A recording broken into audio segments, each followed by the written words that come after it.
السلام علیکم ورحمۃ اللہ وبرکاتہ۔ ناظرین استقبال ہے، سواگت ہے آپ کا وائرل نیوز لائیو اسٹوڈیو میں۔ جی ناظرین، اس وقت شارٹ نیوز میں آپ کو صرف اتنا بتا دوں کہ گزشتہ کل 15 اگست جشن آزادی پورے ملک ہندوستان میں بڑی دھوم دھام سے منایا گیا۔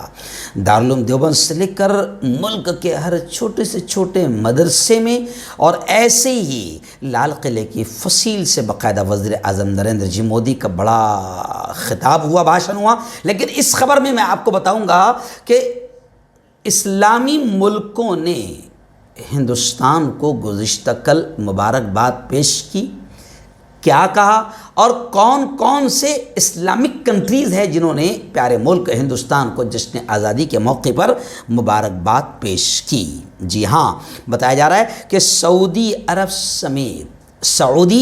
سمیت کئی اسلامی ملکوں نے ہندوستان کو آزادی کے 75 سال مکمل ہونے پر پرخلوص مبارکبادی پیش کی۔ کچھ پیغامات جو آئے بڑے حوصلہ دینے والے ہیں اور سوشل میڈیا پر وائرل ہو رہے ہیں۔ آئیے پہلے سعودی عرب کے شاہ سلمان اور ولی عہد محمد بن سلمان نے ہندوستان کو ڈپلومیٹک کیبل بھیج کر یوم آزادی کی مبارکباد پیش کی۔ شاہ سلمان بن عبدالعزیز نے اپنے مبارکبادی پیغام میں ہندوستان کے پریزیڈنٹ کو بہتر صحت کی دعا اور تمنا بھی کی۔ محمد بن سلمان بن عبدالعزیز نے ہندوستانی نئے ہمارے صدر محترم دروپدی مرمو کو آزادی کی مبارکباد پیش کرتے ہوئے ہندوستان اور ہندوستان کی جنتا کو خوشحالی کی دعا دی۔